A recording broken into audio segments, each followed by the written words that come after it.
In this video, I would like to show you how to change the store name in your Shopify. As you can see, my current store is called Development Store, but I would like to change to something else like Dev Store.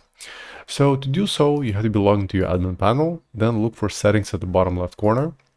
Then when the page loads up, look for the store details and find the basic information section at the top. Then click on Edit. In here, you can change the store name. Currently, it's set to Development Store, so let's change it to Dev Store. And then click Save.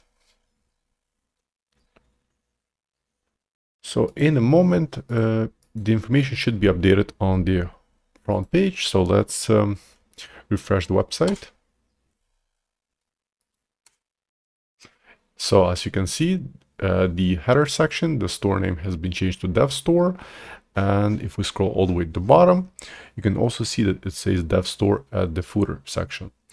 So I hope you found this Shopify tip useful, and for more tutorials, please ensure to subscribe to my channel. Thank you.